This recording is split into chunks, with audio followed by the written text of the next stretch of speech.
Assalamualaikum warahmatullahi wabarakatuh. Bismillahirrahmanirrahim. Alhamdulillah allazi faradal hajja liman istata'a ilaihi sabila. Allahumma salli wa sallim wa barik ala sayyidina wa habibina Muhammad wa ala alihi wa ashabi salatan wa salaman taziduhum tafdilan wa tashrifa. Allahumma arzuqna ziyaratal haramain syarifain warzuqna hajjam mabrura wa sa'yan mashkura wa zamban maghfura wa amalan shalihan maqbula wa tijaratan lan tabur. Allahumma amin. Pada episode yang lalu kita sudah bicarakan tentang pelaksanaan umrah. Karena umumnya rata-rata jamaah haji Indonesia itu melaksanakan haji tamattu, artinya kegiatan yang pertama dilakukan ketika memasuki kota suci Mekah adalah melaksanakan umrah. Nah, setelah selesai umrahnya, maka mereka mempersiapkan diri nanti pada saatnya untuk wukuf di Arafah. Antara waktu penyelesaian umrah dengan wukufnya, disitulah kelebihan dari haji tamattu bisa melaksanakan ibadah sunnah termasuk umrah sunnah. Jadi kalau mau melaksanakan umrah sunnah silakan berpakaian ihram, kemudian pergi ke tempat miqat yang paling dekat yaitu Ji'rana, lalu kembali ke Mekah untuk melaksanakan tawaf, sa'i, dan memotong rambut. Itu umrah sunnah. Bisa juga melaksanakan tawaf sunnah. Nah, cuma syaratnya sekarang kalau mau tawaf di pelataran Ka'bah itu harus memakai pakaian ihram. Silakan saja memakai pakaian ihram, walaupun tidak melepas celana dalamnya tidak ada masalah, karena itu hanya syarat karena masih ada pengaruh musim pandemi. Baik, sekarang anggap hari ini adalah tanggal 8 Zulhijjah. Tanggal 8 Zulhijjah itu disebut sebagai hari Tarwiyah. Jamaah haji reguler biasanya berangkat ke Arafah itu pada tanggal 8, menuju ke Arafah. Tapi jamaah haji plus biasanya mereka menuju Arafah pada hari H-nya itu pada tanggal 9. Nah, pada saat mau menuju ke Arafah, maka jamaah haji sekali lagi mengulangi apa yang pernah dilakukan pada saat melaksanakan ibadah umrah, yaitu mandi ihram, pakai sampo, pakai sabun silakan, kemudian dia berwudu, lalu memakai pakaian ihram. Bagi laki-laki memakai 2 lembar pakaian. Setelah itu baru melaksanakan 2 rakaat salat sunat ihram. Usalli sunatal ihram rakaatain mustaqbil qiblah lillahi ta'ala. Dan itu dilaksanakan setiap jamaah haji. Ibu-ibu juga memakai pakaian ihramnya seperti layaknya orang yang memakai pakaian mukna ketika salat. Nah, pada saat selesai salat ihram 2 rakaat, lalu dia beristighfar, kemudian memasang niat. Niatnya adalah labbaik Allahumma hajja wa ahramtu biha. Dalam hati, saya datang memenuhi panggilanmu ya Allah untuk melaksanakan ibadah haji dan saya berihram untuk melaksanakan ibadah haji. Setelah itu baru membaca talbiyah. Labbaik Allahumma labbaik, labbaik la syarika laka labbaik, innal hamda wa ni'mata laka wal mulk la syarika lak. Bisa diulangi sampai 3 kali, kemudian baca selawat, Allahumma salli ala sayyidina Muhammad wa ala ali sayyidina Muhammad, kemudian berdoa, semoga dimudahkan pelaksanaan hajinya dan diberikan haji mabrur, baru membaca Rabbana atina fid dunya hasanah, wa fil akhirati hasanah, wa qina adzabannar. Nah tentunya pelaksanaan ini sudah memasuki salah satu rukun daripada haji, yaitu niat berihram atau berihram ya. Nah, yang kedua nanti adalah rukunnya wukuf. Ya, ini yang tidak ada dalam pelaksanaan umrah. Orang-orang yang biasa melaksanakan ibadah umrah hanya satu yang tidak dilakukan yaitu wukuf, termasuk nanti kewajiban haji yaitu melontar dan mabit Musdalifah Mina. Sedangkan yang lain itu dilakukan oleh orang-orang yang pernah melakukan ibadah umrah. Pada saat menuju Arafah, yaitu sudah tanggal 9 bagi jamaah plus, sudah berada di Arafah, maka itulah hari H wukufnya, yaitu mulai tergelincir matahari, dimulai dengan pelaksanaan sholat duhur, kemudian dijamak dengan asar masing-masing 2 rakaat. Sebelum sholat duhur biasanya sudah diadakan zikir, ya mudah-mudahan bisa makan siang jam 11, jadi setelah makan siang itu sudah bersiap-siap untuk wukuf. Dan itulah waktu yang sangat makbul dan dikatakan oleh Rasulullah al-hajju Arafah. Barang siapa orang sudah berwukuf di Arafah maka dianggap sudah menunaikan ibadah haji.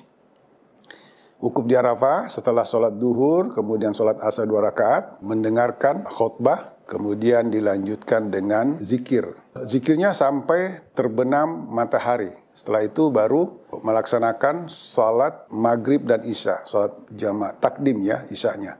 Sholat maghrib 3 rakaat, kemudian sholat isya 2 rakaat. Nah, tinggal menunggu komando. Apabila sudah ada perintah untuk meninggalkan kemah, maka masing-masing jamaah perombongan untuk menuju ke tempat bus yang telah disiapkan untuk menuju ke Musdalifah. Nah, di situ jamaah selalu bertalbiyah, labbaik Allahumma labbaik dan seterusnya, berzikir, mengaji dan seterusnya. Tentu dilakukan ini dengan penuh dengan tumakninah. Sampai di Musdalifah, turun dari bus dan jangan berpisah dengan rombongan.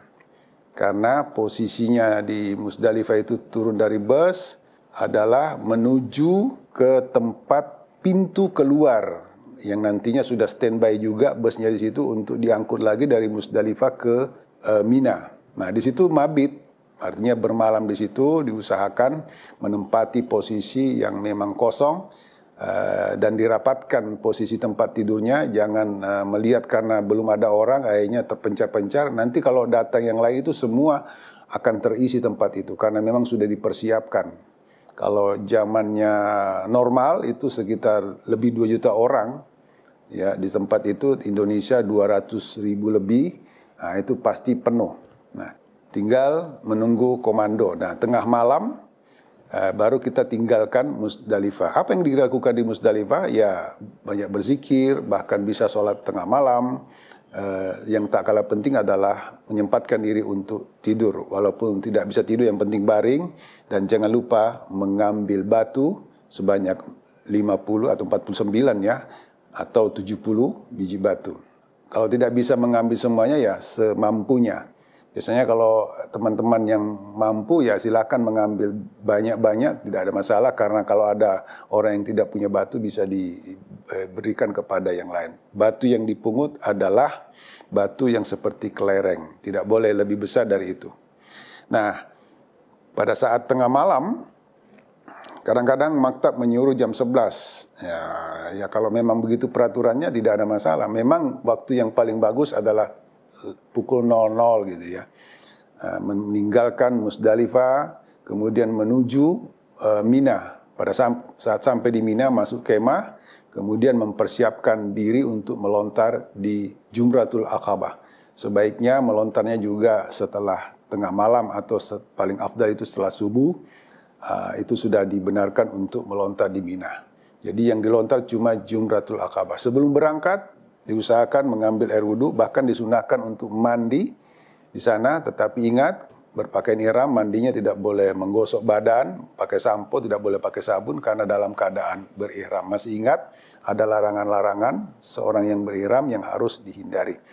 Nah, sampai nanti saatnya pada tanggal 10 melontar di Jumratul Aqabah sebanyak 7 kali, kemudian di sanalah dia melontar setelah berdoa. Dan ini sudah dianggap tahallul awal. Kembali ke kemah yang tadinya bacaannya adalah bertalbiyah.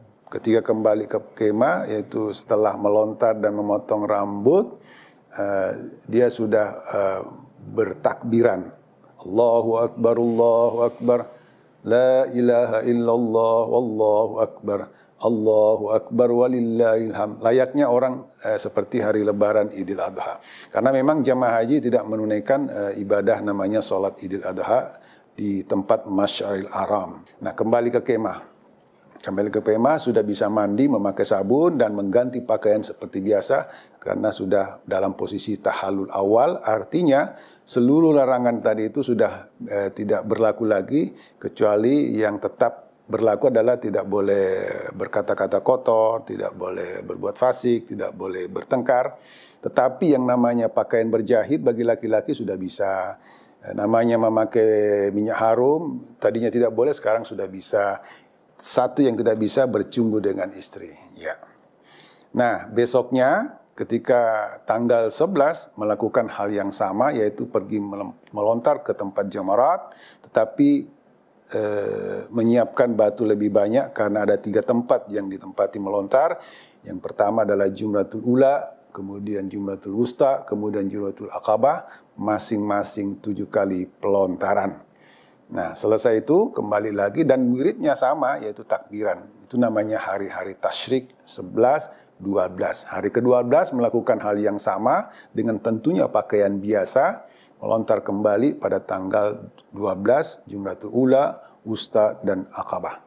Jika pada saat itu mau kembali ke Mekah, bisa sebelum terbenam matahari, dan itu namanya nafar awal. Jika dia masih mau tinggal sampai tanggal 13, maka melakukan pelontaran yang sama di tempat 3 jamarat itu, Jumratul Ula, Wusta, dan Aqabah, baru kembali ke Mekah, itu namanya nafar tsani.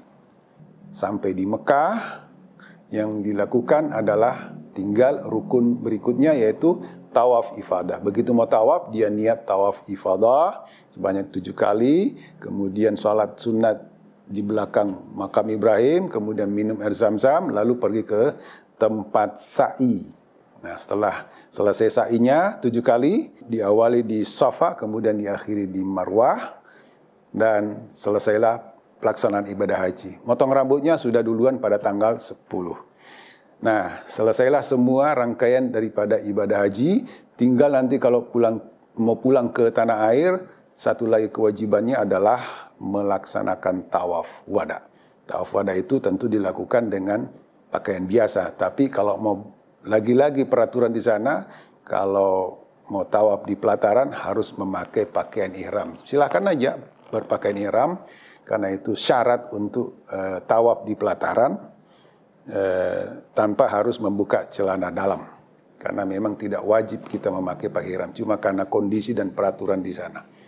Nah, sebab kalau nggak pakai ihram katanya, kita wajib naik ke lantai 2, dan itu putarannya sangat jauh, melelahkan dan menguras tenaga. Saya kira itu dengan melaksanakan tawaf haji tadi, maka lengkaplah yang dimaksud dengan haji tamattu, yaitu melaksanakan umrah, kemudian dibarengi dengan melaksanakan haji. Nah, bagi yang mengambil haji ifrat, nah tentu beda. Haji ifrat itu sampai pertama kali masuk di Mekah, dia tawaf juga, namanya tawaf kudum. Dia bisa sa'i juga, kemudian tidak memotong rambut, karena dia niatnya haji. Nah, begitu sudah masuk waktu haji, dia langsung bersama-sama ke Arafah tadi, melakukan hal yang sama. Nah, pada saat dia pergi melontar tanggal 10, kemudian motong rambut, maka dia sudah tahallul awal, seperti tadi yang dilaksanakan oleh jamaah haji tamattu. Sampai di Mekah melakukan hal yang sama, tawaf dan sa'i. Ada juga mengatakan tidak perlu sa'i karena sudah sa'i duluan. Lalu satu kewajiban masing-masing yang melaksanakan haji tamattu dengan haji ifrat. Kalau haji ifrat itu kewajibannya adalah dia setelah melaksanakan ibadah haji, dia harus melaksanakan umrah. Karena namanya haji ifrat, melaksanakan haji dulu, baru umrah. Nah, ketika mau umrah, tentu dia membawa pakaian atau berpakaian ihram dari hotel, kemudian pergi ke Ju'rana atau di Tan'im yang lebih dekat, niat di sana, labbaik Allahumma umratan, kemudian kembali ke Mekah, melaksanakan tawaf, sa'i, dan potong rambut. Baru lengkap ibadah haji ifratnya, tanpa dikenakan penyembelihan kambing atau dam. Sementara yang melaksanakan haji tamattu wajib menyembelih kambing atau membayar dam, namanya dam nusuk. Berkaitan dengan dam, ada 2 macam, yaitu dam nusuk yang melekat pada pelaksanaan ibadah haji bentuk tamattu dan haji kiran. Jadi kalau melaksanakan haji kiran, yang tadi niatnya umrah dan haji digabung niatnya, kemudian haji tamattu umrah dulu baru haji, itu dikenakan dam. Menyembelih seekor kambing, sedangkan bentuk haji yang ifrat itu tidak dikenakan dam. Itu namanya dam nusuk. Sedangkan dam isa'ah, nah ini kalau terjadi pelanggaran. bila mana meninggalkan salah satu kewajiban haji, contohnya tidak mabit di Musdalifah, tidak mabit di Mina, tidak melontar jumrah atau tidak tawaf wada, maka itu dikenakan dam, nyembelih kambing. Nah, tapi apabila melanggar larangan berupa mencukur rambut, memotong kuku, memakai pakaian berjahit bagi laki-laki, menutup muka atau memakai sarung tangan bagi perempuan, memakai wangi-wangian bagi laki-laki perempuan pada saat berihram, maka dia harus membayar dam atau fidyah dalam bentuk pilihan, yaitu berpuasa 3 hari. Yang kedua pilihannya adalah bersedekah kepada 6 orang fakir miskin, memberikan makanan yang layak seperti kita makan tentunya. Dan yang ketiga adalah menyembelih seekor kambing. Apabila suami istri melanggar atau bersetubuh sebelum tahallul awal, maka wajib membayar kifarat, yaitu menyembelih seekor onta.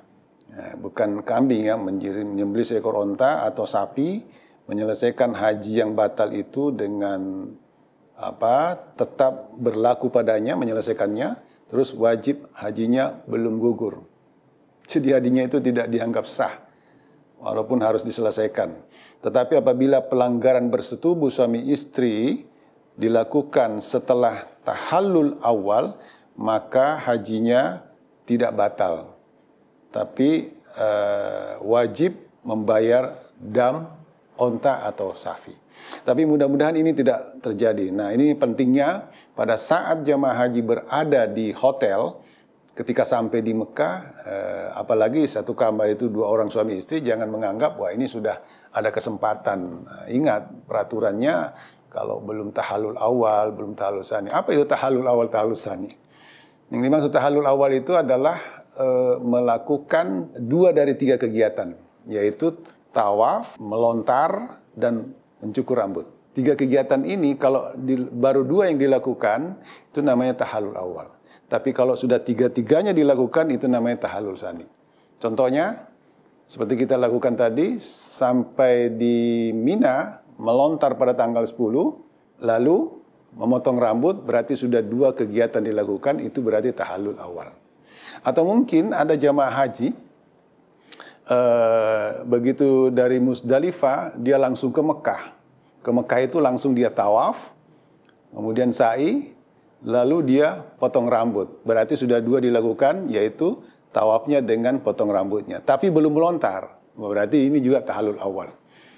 Nah, nanti dikatakan tahallul tsani kalau sudah melakukan 3-tiganya, yaitu sudah melontar, sudah potong rambut, sudah tawaf ifadah, 3-tiganya, berarti itu sudah tahallul tsani. Tahallul tsani itu sudah berarti sudah bisa melakukan hubungan suami istri. Saya kira itu tinggal yang terakhir tadi itu adalah tawaf wada. Sudah, kalau semua sudah dilakukan berarti sudah selesai pelaksanaan ibadah haji. Demikian, kurang lebihnya mohon maaf. Minallahi musta'an wa tiklan. Wassalamualaikum warahmatullahi wabarakatuh.